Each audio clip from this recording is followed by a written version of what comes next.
കഴിഞ്ഞ തവണ നമ്മൾ പഠിച്ചു എങ്ങനെ 30 FPS വീഡിയോനെ 60 FPS വീഡിയോ ആക്കി മാറ്റുന്നതെന്ന് നമ്മൾ പഠിച്ചു. അതിന് നമ്മൾ ഉപയോഗിച്ച പ്രോഗ്രാമായിരുന്നു റൈഫ്.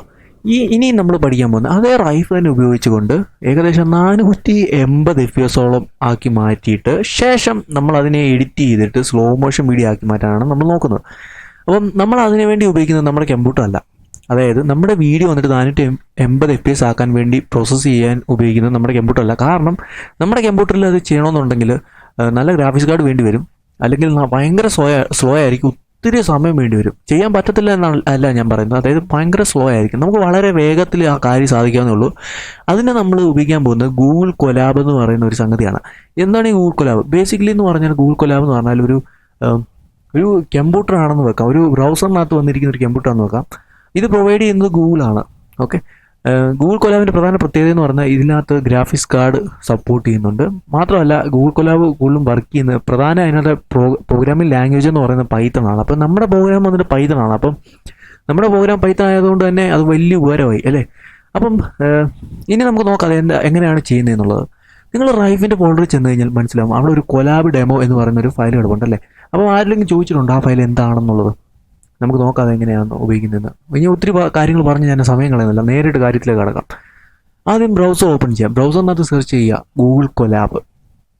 ഓക്കെ, അപ്പം ഗൂഗിൾ കൊലാബ് ഉപയോഗിക്കുന്നതിന് മുമ്പായിട്ട് ഓർക്ക് ആ ജിമെയിലിനകത്ത് ലോഗിൻ ചെയ്യണം, അല്ലെങ്കിൽ അഡീഷണൽ ആയിട്ടുള്ള കുറേ ഓപ്ഷൻസ് നിങ്ങൾക്ക് മിസ്സിംഗ് ആയിരിക്കും.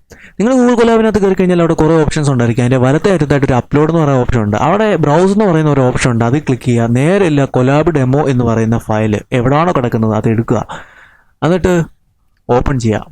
ഓക്കെ, ഇത്രേ ഉള്ളൂ. ഇപ്പം നിങ്ങൾ വിൻഡോസ് ആണ് ഉപയോഗിക്കുന്നതെങ്കിൽ നേരിട്ട് ഇത് തന്നെ ഉപയോഗിക്കാവുന്നേ ഉള്ളൂ. അഡീഷണൽ ആയിട്ടൊന്നും ചെയ്യേണ്ടി വരത്തില്ല. പൈത്തൺ പോലും ഇൻസ്റ്റാൾ ചെയ്യേണ്ടി വരത്തില്ല, ഈ ബ്രൗസർ മാത്രം മതി. ഓക്കെ, അപ്പം നമുക്ക് ഓപ്പൺ ചെയ്യുമ്പോൾ തന്നെ നമുക്ക് കുറേ ഓപ്ഷൻസ് വരും. ഇടത്ത സൈഡിൽ നമുക്കൊരു ഫോൾഡറെ ക്ലിക്ക് ചെയ്യാനുണ്ട്. അവിടെ ഫോൾഡർ ക്ലിക്ക് ചെയ്യുകയാണെങ്കിൽ അഡീഷണൽ ആയിട്ട് ഫയൽസ് എന്ന് പറയുന്ന ഒരു ചെറിയ വിൻഡോ നമുക്ക് ഓപ്പൺ ചെയ്യേണ്ടി വരും.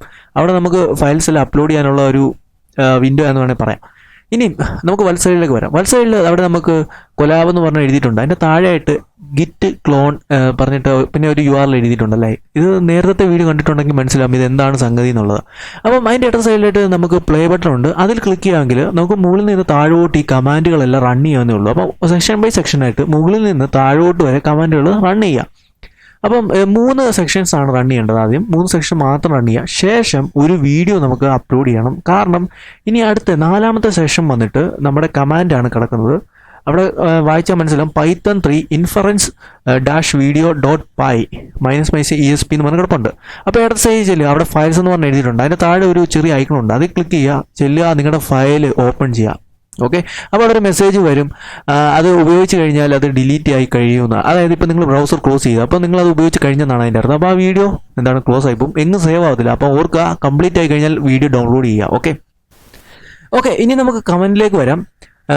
Python 3 inference -video.py.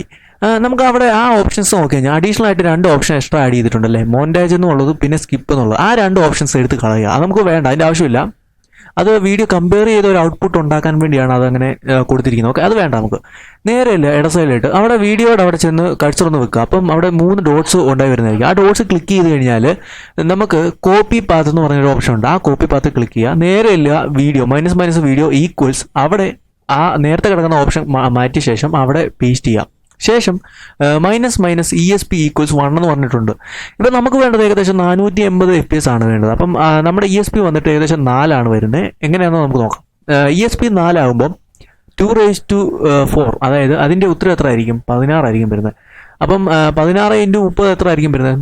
480. അപ്പം ഔട്ട്പുട്ട് വീഡിയോ വന്നിട്ട് 480 FPS ആയിരിക്കും വരുന്നത്. എത്ര ഉള്ളു കാര്യം. എന്നിട്ട് ഇട സൈഡിൽ പ്ലേ ആവുന്ന ബട്ടൺ ഉണ്ട്, അത് ക്ലിക്ക് ചെയ്യുക. അപ്പോൾ ഒരു 2-3 മിനിറ്റ് എടുക്കും. ഓക്കെ, പ്രോസസ്സിങ് കഴിഞ്ഞാൽ നമുക്ക് പുതിയൊരു വീഡിയോ ഫയൽ ഇടത് സൈഡിൽ ഉണ്ടാകുന്നതായിരിക്കും. അപ്പം വീഡിയോയുടെ ഫയൽ മിക്കവാറും നിങ്ങൾ ഏത് ഫയലാണെങ്കിലും അപ്ലോഡ് ചെയ്യുന്നെങ്കിലും അതിൻ്റെ എൻഡിങ്ങിൽ വന്നിട്ട് 16x480 FPS എന്ന് എഴുതിയിട്ടുണ്ടായിരിക്കും. അതിപ്പോൾ നിങ്ങൾ എന്താണോ ESP ചൂസ് ചെയ്തത് അതനുസരിച്ചാണ് ആ പേര് വരിക. ഓക്കെ, അപ്പം നമുക്ക് അവിടെ ആ വീഡിയോയുടെ അവിടെ ചെന്ന് കഴിഞ്ഞാൽ അവിടെ കഴ്സർ കൊണ്ട് വെച്ച് കഴിഞ്ഞാൽ അവിടെ 3 ഡോട്ട്സ് വരുന്നുണ്ട്. അത് ക്ലിക്ക് ചെയ്യുക, എന്നിട്ട് ഡൗൺലോഡ് എന്ന് പറയുന്നൊരു ഓപ്ഷൻ വരും, അതിൽ ക്ലിക്ക് ചെയ്യാം. അപ്പോൾ അത്രേ ഉള്ളൂ, വളരെ എളുപ്പമായിരുന്ന കാര്യങ്ങളെല്ലാം ചെയ്തതല്ലേ. വീഡിയോയുടെ എഫ്പിഎസും കൂട്ടിയിരിക്കുകയാണ്. ഇനി നിങ്ങൾക്ക് നിങ്ങളുടെ ഇഷ്ടമുള്ള വീഡിയോ എഡിറ്റിംഗ് സോഫ്റ്റ്വെയർ ഉപയോഗിച്ചിട്ട് അതിൻ്റെ സ്പീഡ് കുറയ്ക്കാവുന്നേ ഉള്ളൂ, അതായത് സ്ലോ മോഷൻ ആക്കാവുന്നേ ഉള്ളൂ. അപ്പം ഞാനിന്ന് ചെയ്യാൻ പോകുന്നത്, ഞാൻ ബ്ലെൻഡർ ഉപയോഗിച്ചാണ് ഞാൻ ഇത് എഡിറ്റ് ചെയ്യാൻ പോകുന്നത്. അപ്പം നിങ്ങൾക്കും ഉപയോഗിക്കാം ബ്ലെൻഡർ, അല്ലെങ്കിൽ നിങ്ങളുടെ ഇഷ്ടമുള്ള ഏത് വീഡിയോ എഡിറ്റിംഗ് സോഫ്റ്റ്വെയറും, അതായത് അതിൻ്റെ സ്പീഡ് അഡ്ജസ്റ്റ് ചെയ്യാൻ പറ്റുന്ന ഏത് സോഫ്റ്റ്വെയർ ഉപയോഗിച്ചിട്ട് അത് സ്ലോ മോഷൻ ആക്കാവുന്നേ ഉള്ളൂ. ബ്ലെൻഡർ ഉപയോഗിക്കാൻ ഒരു കാരണമുണ്ട്. കാരണം എന്താണെന്ന് പറഞ്ഞാൽ അതിനകത്ത് സ്പീഡ് കൺട്രോളിംഗ് എന്ന് പറയുന്നത് കുറച്ചുകൂടി മെച്ചപ്പെട്ടതാണ്, അല്ലെങ്കിൽ അതിൻ്റെ ആനിമേഷൻ വന്നിട്ട് കുറച്ചുകൂടി അഡ്ജസ്റ്റബിൾ ആണ്. അത് എന്താണ് നമുക്കിപ്പോൾ നോക്കാം. ഓക്കെ, അപ്പം ബ്ലെൻഡർ ഉണ്ടെങ്കിൽ ബ്ലെൻഡർ എടുക്കുക. ഞാൻ ഉപയോഗിക്കുന്ന ബ്ലെൻഡറിൻ്റെ ഏറ്റവും പുതിയ വേർഷനാണ് ബ്ലെൻഡർ 2.92. ബ്ലെൻഡർ 2.92 തന്നെ നിങ്ങൾ ഉപയോഗിക്കുക. കുറച്ചുകൂടി പുതിയ കുറേ മാറ്റങ്ങളൊക്കെ ബ്ലെൻഡർ 2.92 വന്നിട്ടുണ്ട്. ഓക്കെ, അപ്പോൾ നമുക്ക് കാര്യങ്ങളൊക്കെ തുടങ്ങാം. ഓക്കെ, നമ്മൾ ബ്ലെൻഡർ ഓപ്പൺ ചെയ്തിരിക്കുകയാണ്. ബ്ലെൻഡർ ഓപ്പൺ ചെയ്ത് കഴിഞ്ഞാൽ ഏറ്റവും മുകളിലേക്ക് ഇല്ല, കുറേ ഓപ്ഷൻസ് ഉണ്ട്. അവിടെ മുകളിൽ ഒരു പ്ലസ് ചിഹ്നമുള്ള ഒരു സ്ഥലമുണ്ട് അല്ലേ, അത് ക്ലിക്ക് ചെയ്ത് കഴിഞ്ഞാൽ അവിടെ വീഡിയോ എഡിറ്റിംഗ് എന്ന് പറയുന്ന ഓപ്ഷൻ വരും. ആ വീഡിയോ എഡിറ്റിംഗ് എന്നുള്ള ഓപ്ഷൻ എടുക്കുക. ഓക്കെ, വീഡിയോ എഡിറ്റിംഗ് ഓപ്ഷൻ വന്നു കഴിഞ്ഞാൽ നമ്മുടെ ബ്ലെൻഡർ വന്നിട്ട് നമുക്ക് വീഡിയോ എഡിറ്റ് ചെയ്യാനുള്ള സൗകര്യങ്ങളെല്ലാം ഒരുക്കി തരും. ഓക്കെ, ഒരുക്കി കഴിഞ്ഞാൽ നേരെ ചെല്ലുക, അവിടെ ആഡ് എന്ന് പറഞ്ഞൊരു ഓപ്ഷൻ ഉണ്ട് ടൈം ലൈനിൻ്റെ അവിടെ ആയിട്ട്. ആഡ് കൊടുക്കുക. അവിടെ നോക്കുക, മൂവി എന്ന് പറയുന്നൊരു ഓപ്ഷൻ ഉണ്ട്, ആഡ് മൂവി. ഓക്കെ, അത് ക്ലിക്ക് ചെയ്യുക. ക്ലിക്ക് ചെയ്ത് വീഡിയോ എവിടെയാണോ ഡൗൺലോഡ് ആയി കിടക്കുന്നത് അവിടെ ചെല്ലുക. ഇപ്പം നമ്മുടെ വീഡിയോ വന്നിട്ട് ഡൗൺലോഡ്സിനാണ് കിടക്കുന്നത്. അപ്പോൾ അവിടെ ചെല്ലു, വീഡിയോ ഓപ്പൺ ചെയ്യുന്നു, ക്ലിക്ക് ചെയ്യുക, ആഡ് മൂവി സ്ട്രിപ്പ് എന്ന് പറയുന്ന ഓപ്ഷൻ കൊടുക്കുക. അപ്പോൾ വീഡിയോ നമ്മുടെ ടൈം ലൈനിൽ വരുന്നതായിരിക്കും. ഓക്കെ, നമ്മളങ്ങനെ വീഡിയോ ടൈം ലൈനിൽ ആഡ് ചെയ്തു. ഇനിയും പറയുകയാണെങ്കിൽ വീഡിയോ എഡിറ്റിങ്ങിനെ പറ്റി പറയുകയാണെങ്കിൽ ഒത്തിരി കാര്യങ്ങൾ പറയാനുണ്ട്. ഉദാഹരണത്തിന് വലത് സൈഡിൽ ചെല്ലുക, അവിടെ പ്രോപ്പർട്ടീസ് ഉണ്ടല്ലേ, അവിടെ നമുക്ക് ഹൈറ്റും വെഡ്ത്തും ഒക്കെ അഡ്ജസ്റ്റ് ചെയ്യാനുണ്ട്. ഇപ്പോൾ ഇതൊക്കെ പറയാനുള്ള ഒത്തിരി പറയാനുണ്ട്. അപ്പോൾ ഞാൻ ഇനി വരുന്ന വീഡിയോയിലൊക്കെ തീർച്ചയായിട്ടും പറഞ്ഞുതരാം. നമുക്കിപ്പോൾ എളുപ്പത്തിന് നമുക്ക് ചെയ്യാവുന്ന കുറച്ച് കാര്യങ്ങൾ നമുക്ക് നോക്കാം. ആദ്യം ഫ്രെയിം റേറ്റ് ആണ്. ഫ്രെയിം റേറ്റ് അവിടെ വന്നിട്ട് 480 FPS ആണ് കിടക്കുന്നത്. അത് മാറ്റിയിട്ട് 30 ആക്കുക. ഓക്കെ, 30 FPS ആക്കുമ്പോൾ ചെയ്യുന്നത് എന്താണെന്ന് പറഞ്ഞാൽ ബ്ലെൻഡർ എന്ത് ചെയ്യും, ഈ ഫ്രെയിംസിനെ എല്ലാം കൂടി ഒന്നുകൂടി റീഓർഗനൈസ് ചെയ്യും. അതായത് ആദ്യം തൊട്ട് ഫ്രെയിംസ് എല്ലാം 30 ഫ്രെയിംസ് ഓരോ സെക്കൻഡിൽ പ്ലേ ആവുന്ന രീതിയിലേക്ക് അത് മാറ്റും. അപ്പോൾ ആ വീഡിയോ എന്ത് ചെയ്യും, സ്ട്രെച്ച് ആയി പോകും, അങ്ങനെ വീഡിയോ സ്ലോ ആവും. ഇനിയും ചെയ്യാൻ പോകുന്നത് ഈ സ്ലോ ആയ വീഡിയോ ആയിരിക്കും നമ്മൾ സ്പീഡ് ചെയ്യാൻ പോകുന്നത്. ഓക്കെ, ഇനി വേറൊരു കാര്യം കൂടി ഉണ്ട്. വീഡിയോ അത് ചെയ്ത് പോരാഞ്ഞിട്ട് ഇനി അതിൻ്റെ കളർ മാനേജ്മെൻറ്റ് കൂടി ഒന്ന് മാറ്റേണ്ടി വരിക. കാരണം ഇതിൻ്റെ ഒരു കളറിന് ഒരു ചെറിയ വ്യത്യാസമുണ്ട് ഒറിജിനൽ വീഡിയോയിൽ നിന്ന്. അത് മാറ്റിയിട്ട് നമുക്ക് അതിൻ്റെ ഒറിജിനൽ വീഡിയോയിലെ കളർ എങ്ങനെയാണോ അതാക്കേണ്ടി വരും. അത് നമ്മുടെ ആ പ്രോപ്പർട്ടീസിൽ തന്നെ മുകളിലായിട്ട് റെൻഡർ പ്രോപ്പർട്ടീസ്, നിങ്ങളുടെ മൗസിൻ്റെ കഴ്സർ അവിടെ കൊണ്ട് വെക്കുകയാണെങ്കിൽ മനസ്സിലാവും, അവിടെ റെൻഡർ പ്രോപ്പർട്ടീസ് എഴുതി വരും. ഈ റെൻഡർ പ്രോപ്പർട്ടീസിനകത്തില്ല, അവിടെ ഏറ്റവും താഴെ വരും. താഴെ വരുമ്പം അവിടെ കളർ മാനേജ്മെൻറ്റ് എന്ന് പറഞ്ഞൊരു ഓപ്ഷൻ ഉണ്ട്. അത് ക്ലിക്ക് ചെയ്യുക, അത് ഓപ്പൺ ചെയ്യുക. ഇപ്പം കുറേ ഓപ്ഷൻസ് വരുന്നുണ്ടല്ലേ, അവിടെ വ്യൂ ട്രാൻസ്ഫോം എന്ന് പറഞ്ഞൊരു ഓപ്ഷൻ ഉണ്ട്. അതിൽ നേരെ വലത്തായിട്ട് ഫിലിമിക് എന്ന് പറഞ്ഞൊരു ഓപ്ഷനാണ്. അത് മാറ്റിയിട്ട് സ്റ്റാൻഡേർഡ് എന്നുള്ള ഓപ്ഷൻ ആക്കുക. അപ്പോൾ നമുക്ക് പെട്ടെന്ന് തന്നെ നമുക്ക് മനസ്സിലാവും, കളറിന് ഒരു വേരിയേഷൻ വന്ന് നമുക്ക് മനസ്സിലാവും. ഓക്കെ, ഈ സ്റ്റാൻഡേർഡ് ഇടുക. എപ്പോഴാണെങ്കിലും വീഡിയോ എഡിറ്റിംഗ് ചെയ്യുമ്പം തീർച്ചയായിട്ടും ഈ സ്റ്റാൻഡേർഡ് ഇടുക. അപ്പോൾ ഫിലിമിക് അവിടെ വരാൻ കാരണമുണ്ട്, ഒത്തിരി കാരണമുണ്ട്. അതിനെപ്പറ്റി പറയുകയാണെങ്കിൽ നമ്മൾ അതിനായിട്ട് സമയം കളയേണ്ടി വരും. ഓക്കെ, ഇനി ടൈം ലൈനിലോട്ട് വന്നു കഴിഞ്ഞാൽ നമ്മൾ ഏകദേശം ഒരു സെൻറ്ററിലായിട്ട് ഒരു കറുത്ത വര പോകുന്നുണ്ടല്ലേ. ഇതിന് കാരണം എന്താണെന്ന് പറഞ്ഞാൽ നമ്മുടെ ടൈം ലൈൻ കഴിഞ്ഞിട്ടാണ് നമ്മുടെ വീഡിയോ പോയിരിക്കുകയാണ്. അപ്പോൾ ബ്ലെൻഡറിൻ്റെ ഒരു പോരായ്മയെന്ന് പറയുന്നതാണ് ഈ ഓട്ടോമാറ്റിക്കായിട്ട് ടൈം ലൈൻ അഡ്ജസ്റ്റ് ചെയ്യാത്തതാണ്. അപ്പോൾ നമുക്ക് എന്ത് ചെയ്യാം, ടൈം ലൈൻ അഡ്ജസ്റ്റ് ചെയ്യാം. നേരെ എല്ലാ വീഡിയോ സെലക്ട് ചെയ്യുക. അവിടെ മുകളിലായിട്ട് വ്യൂ എന്ന് പറയുന്ന ഒരു ഓപ്ഷൻ ഉണ്ട്, അത് ക്ലിക്ക് ചെയ്യാം. ഓക്കെ, വ്യൂവിൽ ക്ലിക്ക് ചെയ്യുക. അവിടെ റേഞ്ച് എന്ന് പറയുന്ന ഓപ്ഷൻ ഉണ്ട്. ആ ഓപ്ഷനിൽ ചെന്ന് കഴിഞ്ഞാൽ നമുക്ക് കുറേ ഓപ്ഷൻസ് വരും. അതിന് ഏറ്റവും അവസാനമായിട്ട് set frame range to strips എന്ന് പറയുന്ന ഓപ്ഷനാണ്, അത് ക്ലിക്ക് ചെയ്യുക. ഓക്കെ, അപ്പോൾ നമ്മുടെ ടൈം ലൈൻ വന്നിട്ട് ആ വീഡിയോയുടെ സ്ട്രിപ്പ് എന്നാണ് ഇതിൻ്റെ വീഡിയോ വിളിക്കുന്നത്. ഓക്കെ, ഈ ആഡ് ചെയ്യുന്നതിനെ എല്ലാം സ്ട്രിപ്പ് എന്നാണ് വിളിക്കുന്നത്. ഈ സ്ട്രിപ്പിനനുസരിച്ച് അഡ്ജസ്റ്റ് ആവുന്നതായിരിക്കും. ഇത് സത്യം പറഞ്ഞാൽ ഇപ്പം നമ്മൾ ചെയ്യാൻ പോകുന്ന എഫക്റ്റ് വെച്ച് നോക്കുമ്പോൾ അതിൻ്റെ ആവശ്യമില്ല സത്യം പറഞ്ഞാൽ. കാരണം അതിനേക്കാളും കുറച്ച് ടൈം ലൈനേ നമുക്ക് ആവശ്യം വരുന്നുള്ളൂ. ഓക്കെ, എങ്കിലും നിങ്ങളിത് അറിഞ്ഞിരിക്കുന്നത് നല്ലതാണ്. ഭാവിയിൽ നിങ്ങൾ ബ്ലെൻഡറിനകത്ത് വീഡിയോ എഡിറ്റ് ചെയ്ത് കഴിയുമ്പം നിങ്ങൾക്ക് ഇത്ര സമയം എന്താണ് പറയുക റെൻഡർ ചെയ്തില്ല, അതിന് കാരണം ഇതായിരിക്കും, ടൈം ലൈൻ കഴിഞ്ഞിട്ടും വീഡിയോ പോയിട്ടുണ്ടായിരിക്കും. ഓക്കെ, അങ്ങനെ ഇനി നമ്മൾ ചെയ്യാൻ പോകുന്നത് വീഡിയോയുടെ ഒരു ലോ റെസൊല്യൂഷൻ വീഡിയോ ആണ് നമ്മൾ ഉണ്ടാകാൻ പോകുന്നത്. കാരണം ഈ ഇത്രയും വലിയ HD വീഡിയോ എടുത്ത് പ്ലേ ചെയ്യാൻ നോക്കിക്കഴിഞ്ഞാൽ അത് ലാഗ് ചെയ്യും. അപ്പം ആ ലാഗ് വരാതിരിക്കാൻ നമ്മൾ എന്ത് ചെയ്യും, വീഡിയോയുടെ ഒരു പ്രോസി ഫയൽ ക്രിയേറ്റ് ചെയ്യും. അതായത് വീഡിയോയുടെ ലോ റെസൊല്യൂഷൻ ഫയൽ നമ്മൾ ക്രിയേറ്റ് ചെയ്യും. അത് വളരെ എളുപ്പമാണ്. ബ്ലെൻഡറിനകത്ത് അങ്ങനെ ഒരു ഓപ്ഷൻ ഉണ്ട്. നമ്മൾ വലത്ത് സൈഡിൽ ചെന്ന് കഴിഞ്ഞാൽ അവിടെ കുറേ ഓപ്ഷൻസ് ഉണ്ടല്ലേ, അവിടെ ഏറ്റവും താഴെയായിട്ട് പ്രോസി എന്ന് പറയുന്നൊരു ഓപ്ഷൻ ഉണ്ട്, അതിൽ ക്ലിക്ക് ചെയ്യാം. ഓക്കെ, നമുക്കിപ്പോൾ അവിടെ സ്ട്രിപ്പ് പ്രോസി ആൻഡ് ടൈം കോഡ് എന്ന് പറയുന്ന ഒരു ഓപ്ഷൻ ഉണ്ട്, അത് ക്ലിക്ക് ചെയ്യാം. അവിടെ നമുക്ക് വന്നു കഴിഞ്ഞാൽ റെസൊല്യൂഷൻ 25%, 50%, 75%, 100% എന്ന് പറഞ്ഞ് എഴുതിയിട്ടുണ്ടല്ലേ. അതിൽ 25% എന്ന് പറയുന്ന ഓപ്ഷൻ തന്നെ കിടക്കട്ടെ, ഒന്നും ചെയ്യേണ്ട. മുകളിൽ rebuild proxy and time code indices എന്ന് പറഞ്ഞ ഓപ്ഷൻ ഉണ്ട്, അത് ക്ലിക്ക് ചെയ്യുക. അപ്പം നമ്മുടെ വീഡിയോയുടെ ലോ റെസൊല്യൂഷൻ വീഡിയോ ഉണ്ടാകുന്നതായിരിക്കും. ഓക്കെ, അങ്ങനെ നമ്മൾ വീഡിയോയുടെ പ്രോസസ് ക്രിയേറ്റ് ചെയ്തു. വീഡിയോയുടെ പ്രോസസ് ക്രിയേറ്റ് ചെയ്ത് കഴിഞ്ഞാൽ മാത്രം പോരാ, ഇനി ചെയ്യേണ്ടത് ആ വീഡിയോയുടെ പ്രോസസ് നമുക്ക് വ്യൂവറിനകത്ത് കാണാം. അപ്പോൾ മുകളിൽ ചെല്ലുക, വ്യൂവിനകത്ത് ചെല്ലുക. അവിടെ വ്യൂവിനകത്ത് പ്രോസസ് ചെയ്യുന്ന ഓപ്ഷൻ ഉണ്ട്. അവിടെ സീൻ റെൻഡർ സൈസ് എന്ന് പറഞ്ഞ ഓപ്ഷൻ ഉണ്ട്, അത് ക്ലിക്ക് ചെയ്യുക. ക്ലിക്ക് ചെയ്യുമ്പോൾ അവിടെ പ്രോസസ് സൈസ് 25% എന്ന് പറയുന്ന ഓപ്ഷൻ ഉണ്ട്, അത് ക്ലിക്ക് ചെയ്യുക. അപ്പോൾ നമ്മുടെ വീഡിയോ വന്നിട്ട് ആ ലോ റെസൊല്യൂഷൻ വീഡിയോ ആയിട്ട് പ്ലേ ചെയ്യുന്നതായിരിക്കും. ഓക്കെ, അപ്പോൾ നമ്മളെല്ലാം കഴിഞ്ഞു. ഇനിയും ചെയ്യേണ്ട ഒറ്റ കാര്യമുള്ളൂ, നമ്മുടെ എഫക്റ്റ് ആഡ് ചെയ്യുക, എന്നിട്ട് എഡിറ്റ് ചെയ്യുക എന്നുള്ളതാണ്. ഓക്കെ, അപ്പം ഏറ്റവും മുകളിൽ ചെല്ലുക. അവിടെ ആഡ് എന്ന് പറയുന്ന ഓപ്ഷൻ ഉണ്ടല്ലേ, ആഡ് എടുത്തിട്ട് അവിടെ എഫക്റ്റ് സ്ട്രിപ്പ് എന്ന് പറഞ്ഞൊരു ഓപ്ഷൻ ഉണ്ട്, അത് ക്ലിക്ക് ചെയ്യുക. ക്ലിക്ക് ചെയ്യുമ്പം നമുക്കവിടെ സ്പീഡ് കൺട്രോൾ എന്ന് പറയുന്ന ഒരു ഓപ്ഷൻ ഉണ്ട്, അത് ക്ലിക്ക് ചെയ്യുക. അത് ക്ലിക്ക് ചെയ്യുമ്പോൾ നമുക്കിപ്പോൾ ടൈം ലൈൻ വന്നിട്ട് പുതിയൊരു സ്ട്രിപ്പ് വന്നതായിട്ട് കാണാം അല്ലേ. നമ്മുടെ വീഡിയോയുടെ മുകളിലായിട്ട് ഒരു സ്ട്രിപ്പ് ആഡ് ആയത് കാണാൻ പറ്റും. ഈ സ്ട്രിപ്പ് ഉപയോഗിച്ചാണ് നമ്മൾ ഇന്ന് വീഡിയോയുടെ സ്പീഡ് കൺട്രോൾ ചെയ്യാൻ പോകുന്നത്. അപ്പോൾ നമുക്ക് നോക്കാം അതെങ്ങനെയാണ് ചെയ്യുന്നതെന്നുള്ളത്. ഇനിയും വല സൈഡിലോട്ട് വരാം. അവിടെ സ്ട്രിപ്പ് എന്ന് പറയുന്ന ഒരു ഓപ്ഷൻ ഉണ്ട്. അവിടെ എഫക്റ്റ് സ്ട്രിപ്പിൻ്റെ താഴെയായിട്ട് സ്ട്രെച്ച് ടു ഇൻപുട്ട് സ്ട്രിപ്പ് എന്ന് പറഞ്ഞ ഒരു ഓപ്ഷനാണ്, അത് കളയുക. ഇനിയും താഴെ സ്പീഡ് ഫാക്ടർ എന്ന് പറയുന്ന ഒരു ഓപ്ഷൻ ഉണ്ട്, അത് ഉപയോഗിച്ചാണ് നമ്മൾ ഇന്ന് വീഡിയോയുടെ സ്പീഡ് കൺട്രോൾ ചെയ്യാൻ പോകുന്നത്. നമുക്ക് ആ സ്പീഡ് ഫാക്ടർ ഏകദേശം 10 മുകളിൽ ഒന്നാക്കി നോക്കാം. എന്നിട്ട് വീഡിയോ ഒന്ന് പ്ലേ ചെയ്ത് നോക്കുക. താഴെ നമുക്ക് വീഡിയോ പ്ലേ ചെയ്യാനുള്ള ബട്ടൺസ് ഉണ്ട്, അത് പ്ലേ ചെയ്ത് നോക്കുക. അപ്പോൾ നമുക്ക് മനസ്സിലാവും വീഡിയോ എത്ര ഫാസ്റ്റിലാണ് പ്ലേ ആവുന്നത്.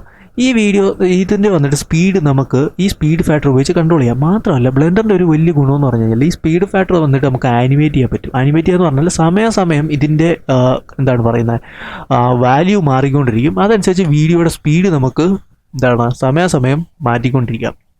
അപ്പോൾ നമ്മൾ ആദ്യത്തെ ടൈം ലൈനിൻ്റെ ആദ്യത്തെ ഭാഗത്ത് വീഡിയോയുടെ ആ ടൈം ലൈൻ ആദ്യത്തെ ഇതിലോട്ട് എത്തിക്കുക. അതിന് ശേഷം ഇനി കാണുന്ന ആ നീല വര ഉണ്ടല്ലേ, നമ്മുടെ വെർട്ടിക്കലായിട്ടൊരു വര ഉണ്ട്, അത് അങ്ങോട്ട് ആദ്യം കൊണ്ടുവന്ന് വെച്ച ശേഷം അവിടെ സ്പീഡ് ഫാക്ടറിൻ്റെ അവിടെ ഒരു ബോക്സ് ഉണ്ട്, ആ ബോക്സിനകത്ത് നിന്നിട്ട് കഴ്സർ ഒന്ന് വെക്കുക. എന്നിട്ട് കീബോർഡിൽ ഐ ഒന്ന് പ്രസ് ചെയ്ത് നോക്കുക. അപ്പോൾ നമുക്ക് കാണാൻ പറ്റും അവിടെ ഒരു മഞ്ഞ നിറം വന്നിട്ടുണ്ടല്ലേ, അതിൻ്റെ അർത്ഥം അവിടെ ഒരു കീ ഫ്രെയിം ആഡ് ചെയ്തേ കാണുന്നതാണ്.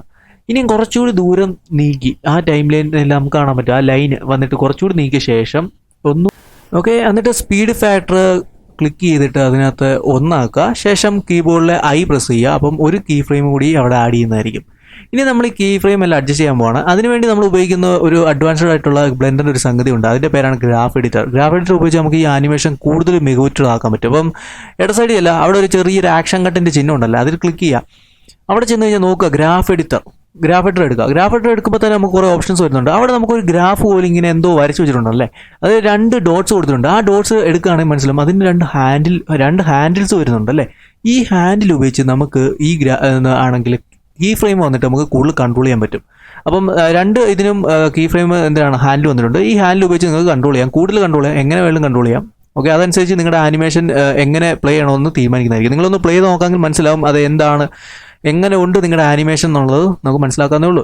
കൂടുതലൊന്നും ഞാൻ ഇതിനെപ്പറ്റി പറയുന്നില്ല. ഇത് ഇനി നമുക്ക് ഈ കീ ഫ്രെയിം തന്നെ നമുക്ക് ഡ്യൂപ്ലിക്കേറ്റ് ചെയ്യാം. കാരണം നമുക്ക് ഫുൾ ടൈം ഇനിയിപ്പോൾ സ്ലോ ആണ്. ഇനി അതായത് വീഡിയോ മുന്നോട്ട് പ്ലേ ചെയ്തുകൊണ്ടിരിക്കുമ്പോൾ എന്താണ് സ്ലോ ആണ്. ഇനിയിപ്പോൾ കുറച്ച് കഴിയുമ്പോൾ നമുക്ക് സ്ലോ വേണ്ട എന്നുണ്ടെങ്കിൽ നമ്മൾ എന്ത് ചെയ്യും, ഈ കീ ഫ്രെയിം നമ്മൾ ഡ്യൂപ്ലിക്കേറ്റ് ചെയ്ത് കുറച്ച് കഴിഞ്ഞിട്ട് നമുക്ക് പേസ്റ്റ് ചെയ്യും. അങ്ങനെയാണല്ലേ, ആ കീ ഫ്രെയിം സെലക്ട് ചെയ്യുക, എന്നിട്ട് ഷിഫ്റ്റ് ഡി പ്രസ് ചെയ്യുക.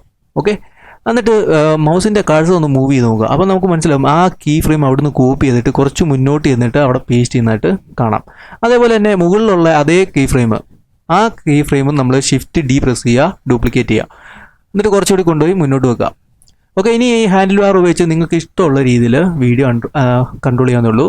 ഇനി ഹാൻഡിൽ ബാർ നിങ്ങൾ ചിലപ്പോൾ കൺട്രോൾ ചെയ്യുമ്പോൾ നിങ്ങൾ വേറെ രീതിയിൽ പോകുന്നതായിട്ട് നിങ്ങൾ തോന്നിയേക്കാം. അതിന് കാരണത്തേ ഉള്ളൂ, ആ കീ ഫ്രെയിം സെലക്ട് ചെയ്യുക, എന്നിട്ട് വി പ്രസ് ചെയ്യുക. വി പ്രസ് ചെയ്തിട്ട് കുറേ ഓപ്ഷൻസ് വരുന്നുണ്ട്, അതിനകത്ത് ഫ്രീ എന്ന് പറയുന്നു വെക്കുക. അപ്പം ഹാൻഡിൽ ബാർ 2 ദിശയിൽ നിങ്ങൾക്ക് തിരിക്കാൻ പറ്റും. അല്ലെങ്കിൽ ഹാൻഡിൽ ബാർ ഒരെണ്ണം കൺട്രോൾ ചെയ്യുമ്പോൾ മറ്റേ ഹാൻഡിൽ ബാർ അതനുസരിച്ച് അഡ്ജസ്റ്റ് ആവുന്നുണ്ടായിരിക്കും. അപ്പോൾ അതിനെപ്പറ്റി പറയുകയാണെങ്കിൽ ഒത്തിരി കാര്യങ്ങൾ പറയാനുണ്ട്. ഇപ്പം നമുക്ക് നല്ലൊരു രീതിയിലുള്ള ഒരു എഫക്റ്റ് നമുക്ക് ഈ ഹാൻഡിൽ ബാർ ഉപയോഗിച്ചൊന്ന് കൺട്രോൾ ചെയ്ത് വെക്കാം. അപ്പോൾ നിങ്ങൾ നോക്കുക, ശ്രമിച്ചു നോക്കുക അത് എങ്ങനെയാണ് ഈ ഹാൻഡിൽ ബാർ കൺട്രോൾ ചെയ്യുന്നത്, അതനുസരിച്ച് എങ്ങനെയാണ് നിങ്ങളുടെ ആനിമേഷനെ അത് ബാധിക്കുന്നത് എന്നുള്ളത് നിങ്ങൾ മനസ്സിലാക്കിയെടുക്കുക. എന്തെങ്കിലും സംശയം ഉണ്ടെങ്കിൽ തീർച്ചയായിട്ടും താഴെ കമൻറ്റ് ചെയ്യുക. കാരണം ഞാൻ ഒത്തിരി കാര്യങ്ങൾ പറയാൻ ഉദ്ദേശിക്കുന്നുണ്ടെങ്കിലും എനിക്ക് പറയാൻ പറ്റാതെ പോവുകയാണ്. കാരണം ഒന്നാമത്തെ കാര്യം ഞാൻ വോയിസ് ഓവറാണ്, പിന്നെ ഞാൻ ആഡ് ചെയ്ത ഓഡിയോ ആണ്. ഞാൻ ആദ്യമേ ഇതിനകത്ത് പറഞ്ഞ എന്തൊക്കെ മിസ്സിംഗ് ആണെന്നുള്ളത് എനിക്കിപ്പം തോന്നുന്നുണ്ട്. എന്താണെന്ന് ഞാൻ പിന്നെ ചിന്തിച്ചിട്ട് ഞാൻ തീർച്ചയായിട്ടും താഴെ കമൻറ്റ് ചെയ്യാം. ഒപ്പം തന്നെ നിങ്ങൾക്ക് എന്തെങ്കിലും സംശയം ഉണ്ടെങ്കിൽ താഴെ തീർച്ചയായിട്ടും കമൻറ്റ് ചെയ്യുക. ഞാൻ ഉറപ്പായിട്ടും ആ സംശയത്തിന് ഉത്തരം തരുന്നതാണ്. അപ്പം നിങ്ങൾ അഡ്ജസ്റ്റ് ചെയ്യുക, എങ്ങനെ ഉണ്ട് വീഡിയോ എന്ന് അഡ്ജസ്റ്റ് ചെയ്യുക. ഇനിയും ഇതെല്ലാം കഴിഞ്ഞിട്ട് ഇനി ഇത് ചെയ്യേണ്ടത് എക്സ്പോർട്ട് ചെയ്യണം. നമുക്ക് വല സൈഡിൽ ചെന്ന് കഴിഞ്ഞാൽ അവിടെ പ്രോപ്പർട്ടീസ് ഉണ്ട്, അവിടെ ഔട്ട്പുട്ട് എന്ന് പറഞ്ഞൊരു ഓപ്ഷൻ ഉണ്ടല്ലേ, അവിടെ നമുക്ക് ഫോർമാറ്റ് സെറ്റ് ചെയ്യാം. FM വീഡിയോ എന്ന് പറയുന്ന ഓപ്ഷൻ എടുക്കുക. അവിടെ ചെന്നിട്ട് നമുക്ക് MKVO അല്ലെങ്കിൽ MP4 സെലക്ട് ചെയ്യാം. അതിൻ്റെ താഴെ വീഡിയോ ക്വാളിറ്റി ഉണ്ട്. വീഡിയോ ക്വാളിറ്റി വന്നിട്ട് ലോസ്ലെസ് ആകാം നമുക്ക്. ഓക്കെ, ഇത്രേ ഉള്ളൂ കാര്യം. ഇത് കഴിഞ്ഞിട്ട് മുകളിൽ ചെന്ന് കഴിഞ്ഞാൽ അവിടെ റെൻഡർ എന്ന് പറഞ്ഞൊരു ഓപ്ഷൻ ഉണ്ട്. റെൻഡർ ആനിമേഷൻ എന്ന് പറയുന്ന ഓപ്ഷൻ എടുത്തു കഴിഞ്ഞാൽ നമുക്ക് ഇത് ചെയ്യാവുന്നുള്ളൂ. അതോടൊപ്പം തന്നെ നമ്മുടെ ടൈം ലൈന് കുറച്ചേ ഉള്ളൂ. നമ്മൾ ആ ഒരു ടൈം ലൈനിൽ ഒന്ന് പ്ലേ ചെയ്ത് നോക്കി, കുറച്ച് കഴിഞ്ഞാൽ പിന്നെ ഒന്നുമില്ല, ഫ്രീസ് കാണാം അല്ലേ. അപ്പോൾ നമ്മൾ എന്ത് ചെയ്യണം, ടൈം ലൈനിൽ അവിടെ വരെ തീരാണ് എന്നാണ് അതിൻ്റെ അർത്ഥം. താഴെ വരിക, അവിടെ നമുക്ക് അത് കോപ്പി ചെയ്യാം. കഴ്സർ കൊണ്ടുവന്ന് അവിടെ വെച്ചിട്ട് അത് കോപ്പി ചെയ്തിട്ട് എവിടെയാണോ തീരുന്നത് അത് കോപ്പി ചെയ്തിട്ട് അവിടെ എൻഡെന്നും പറഞ്ഞൊരു ഓപ്ഷൻ ഉണ്ടല്ലേ, ചെറിയൊരു ബോക്സ് ഉണ്ട്, അതിനകത്ത് നിന്നിട്ട് കഴ്സർ കൊണ്ടുവന്ന് വെച്ചിട്ട് കീബോർഡിലെ Ctrl+V അങ്ങ് പേസ്റ്റ് ചെയ്യുക. അത്രയുള്ള കാര്യം. ഇനി നമുക്ക് റെൻഡർ ചെയ്യാം. ഒരു ഔട്ട്പുട്ട് എവിടെയെങ്കിലും ഒരു സെലക്ട് ചെയ്യാം. നമുക്ക് ഡെസ്ക്ടോപ്പ് എടുക്കാം. അതാകുമ്പോൾ നമുക്ക് പെട്ടെന്ന് വീഡിയോ എടുത്തൊന്ന് പ്ലേ ചെയ്ത് നോക്കാനും പറ്റും. അപ്പോൾ ഓർക്കുക, ഞാൻ ഒത്തിരി കാര്യങ്ങൾ പറയാനുണ്ടായിരുന്നു, ചിലതൊക്കെ മിസ്സിംഗ് ആണ് എന്ന് തോന്നുന്നുണ്ടെങ്കിൽ തീർച്ചയായിട്ടും നിങ്ങൾക്ക് എന്തെങ്കിലും സംശയം ഉണ്ടെങ്കിൽ തീർച്ചയായിട്ടും താഴെ കമൻറ്റ് ചെയ്യാം. അതോടൊപ്പം തന്നെ വീഡിയോ വീണ്ടും കാണുക. ഓക്കെ, അപ്പോൾ നമുക്ക് മുകളിൽ ചില റെൻഡർ ആനിമേഷൻ, അപ്പോൾ അതിങ്ങനെ റെൻഡർ ചെയ്തുകൊണ്ടിരിക്കുക. അപ്പം നിങ്ങൾ വേറൊരു കാര്യം ശ്രദ്ധിച്ചിട്ടുണ്ടായിരിക്കും, ഈ റെൻഡർ ചെയ്യുന്നുണ്ടെങ്കിൽ ചുറ്റുപാട് ഒരു ബ്ലാക്ക് ബോർഡർ ശ്രദ്ധിക്കുന്നുണ്ടായിരിക്കും അല്ലേ. അതിന് കാരണം എന്ന് പറഞ്ഞാൽ ഞാൻ വീഡിയോ എഡിറ്റിങ്ങിന് ചെയ്തതിൻ്റെ കുഴപ്പമാണ്. ഈ ഒരു ക്ലിപ്പ് എന്ന് പറഞ്ഞാൽ വേറൊരു വീഡിയോയിൽ നിന്ന് ഞാൻ കട്ട് ചെയ്ത ക്ലിപ്പാണ്. ഓക്കെ, പ്രോസസ്സിങ്ങിൻ്റെ ഫാസ്റ്റിന് വേണ്ടിയാണ് ഞാൻ അതിൻ്റെ ഒരു കുറച്ച് പോർഷൻ മാത്രമായിട്ട് കട്ട് ചെയ്തെടുത്തത്. അതോടൊപ്പം തന്നെ വേറൊരു കാര്യമാണ് ആഡിയോ. ഇത് ഇങ്ങനെ സ്ട്രെച്ച് ചെയ്യുന്നതുകൊണ്ട് ആഡിയോയ്ക്ക് ഇവിടെ ഒരു യാതൊരു പ്രാധാന്യവും വരുന്നില്ല. അപ്പോൾ പിന്നെ ആഡിയോ നമുക്ക് കളയാം. പിന്നെ നമുക്ക് ബേസിക്കായിട്ട് ഷോർട്ട് ഫിലിം ഒക്കെ ചെയ്യുകയാണെങ്കിൽ സ്വന്തമായിട്ട് ആഡിയോ നമുക്ക് ആഡ് ചെയ്യുക. അതനുസരിച്ച് സൗണ്ട് എങ്ങനെയായിരിക്കാം വരുന്ന സാധ്യതയുള്ളതെന്ന് വെച്ച് കഴിഞ്ഞാൽ സ്വന്തമായിട്ട് ഉണ്ടാക്കിയെടുക്കാം. ഇപ്പോൾ നമുക്ക് ആ വീഡിയോ ഒന്ന് പ്ലേ ചെയ്ത് നോക്കാം എങ്ങനെയുണ്ട് എന്നുള്ളത്. ഓക്കെ, കൊള്ളാം, നല്ല വീഡിയോ ആണ്. അപ്പോൾ തീർച്ചയായിട്ടും എന്തെങ്കിലും സംശയം ഉണ്ടെങ്കിൽ തീർച്ചയായിട്ടും താഴെ കമൻറ്റ് ചെയ്യുക. ഇനിയൊന്നും കൂടുതലൊന്നും പറയാനില്ല. വീഡിയോ ഇഷ്ടപ്പെട്ട് കഴിഞ്ഞാൽ ലൈക്ക് ചെയ്യുക, ഷെയർ ചെയ്യുക. അപ്പോൾ ഞാൻ കുറച്ച് നാൾ ശേഷമാണ് വീഡിയോ ഇടുന്നത്. അപ്പം ഇനിയും വരുന്ന സമയത്തെങ്കിലും എനിക്ക് വീഡിയോ സമയാസമയം ഇടാൻ പറ്റുമെന്നാണ് ഞാൻ പ്രതീക്ഷിക്കുന്നത്. അപ്പോൾ ഓക്കെ, ഇപ്പം വീണ്ടും കാണാം വേറൊരു വീഡിയോ ആയിട്ട്.